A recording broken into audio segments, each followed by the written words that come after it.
everybody, welcome to the AVL booth. I'm here with Pete Sadler, brand leader from Midas. You work a lot on the new thing that we're showing up today. We're showing up the HD-96 Air. It's the first time in Canada. I believe this is one of the first we have ever made. It is. Can we talk about that a little bit? It is, yeah. I mean, this is what we term internally is called a handmade sample. We go through 3 to 4 fundamental stages where you have a prototype, and then you'll have which is a handmade sample, which means it hasn't been tooled, it's been CNC'd or bent by hand, and then you have a tool made sample, which is what we call TMS, and then you have production. And the TMS and production are within a very, very small difference of each other. This will tend to be quite a significant difference, because the tolerances aren't as good because it's not tooled.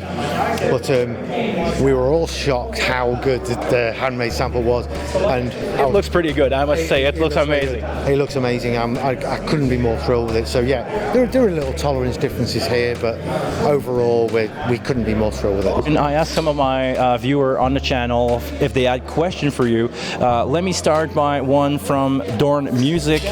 Since the HD-96 Air can be used with or without fader bay, did you implement a pin channel to the screen area when they have fader bay connected? Yeah, so not yet, and this is some of the work that needs to be completed. Yeah, and we were having a chat before about some things that are missing really from the console, which is on the HD96, because the plan is for them to be indiscernible really between the two, and pin channels is something, obviously there's no hardware pin function, so we're going to have to do something obviously on the console, because I feel pins are a key feature really of the console. So the answer will be is not right now, but in the fullness of time, dependent on the schedule of all the work, we're going to have to do it. I say the same thing to everybody, it goes on the list. It goes on the list, and then I say, well, what do you want? Or the one we put here, solo clear, right? Yeah, solo clear will be the one. I would rather do that. Doing a lot of monitors, yes, this is definitely what I want to do first. A question from Rolf: does the HD96 has the same feature as the Pro series for time alignment, or is it time alignment is the right term to use here? Time alignment is correct. I think we've used phase coherency and time alignment interchangeably, but yes, it does. So I have another question here about the upcoming Up Pro. I don't think it's been released yet. The 96K version. What will be the compatibility with the HD stuff? Are you guys planning on make that work seamlessly for DP48 use? And I believe it will be Stage Connect and yeah. So yeah, I mean that's one of the reasons actually Hub 4 Pro and DL8 have been held back. We've actually manufactured them. They're waiting. I get a lot of flack. They're actually manufactured in our warehouse at the moment, and we held it back for version 2.1, which contains all the compatibility with Hub 4 Pro and DL8, and also the Stage Connect devices as well. So it should be a full integration. There are some bits and pieces which aren't quite there, but to all intents and purposes, that's the full integration that you need. So everybody who is invested right now in Stage Connect will, with their Midas, their M32 or the Wing, will be able to eventually use them with the Hub 4. It will be act as a converter, basically. Yeah.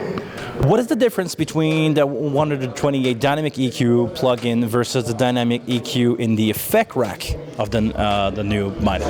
They're done fundamentally in 2 different ways. So although the algorithm is just fundamentally similar, and if you look at them, the parameters are almost identical, they're actually one's done on a different set of DSPs. So one's done in FPGAs and one's done on the Sharp processor. So here's a question: is can you hear the difference?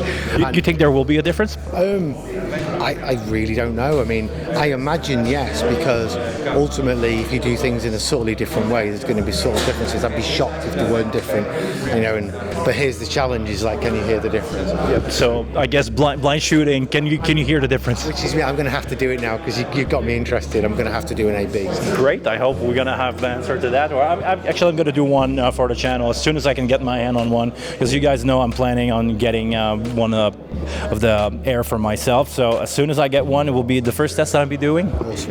Here's a question from Downs of Dream. He asked me about the HD96 matrix behavior, about panning, sending from the main.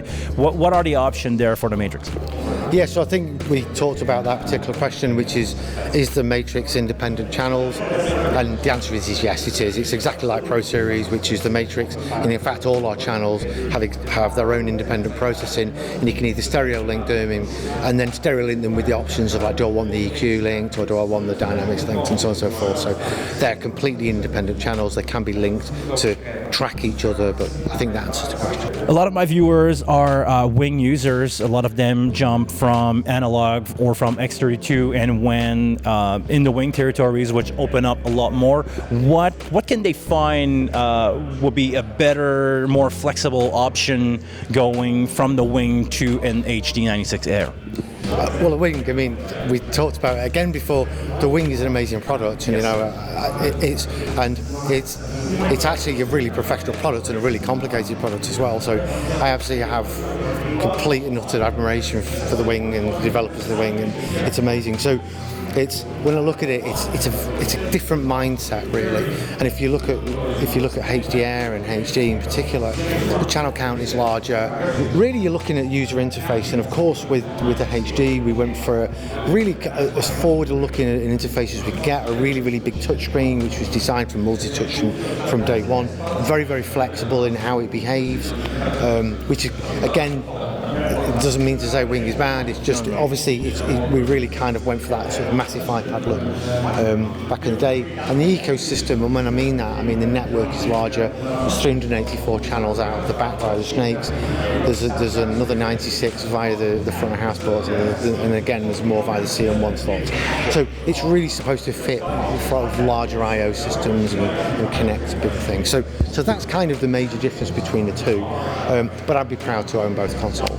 So basically anybody who has a wing that is maxed out or to the point of being maxed out, if you upgrade for the 96 Air, you'll open up to more option basically especially in the I/O and the flexibility of Yeah, absolutely. And the choice of effects that we've implemented is similar, but we have a few sort of a little bit more specialised effects. We have the MD4, we have the VSS4, but again, the wing has great effects and it has a few more options than we do as well. So there's a little bit of differences, but we've kind of gone for things like the clarity, which is more recent. And we've obviously gone for the MD4. We've tried to hit the more System 6000 things that sort of the more high-end user would use as well. So that's a little bit of a different option. But again, it's different flavors of ice cream, right? Yes, all the same. Well, thank you very much for your time. I really appreciate the fact that you take some time with us today. And if you are interested about the 96 Air, make sure to contact your local dealer or your local distributor or store. All the links will be in the description down below for the website of Midas and everything else mentioned here. Thank you very much for watching. Have a good one.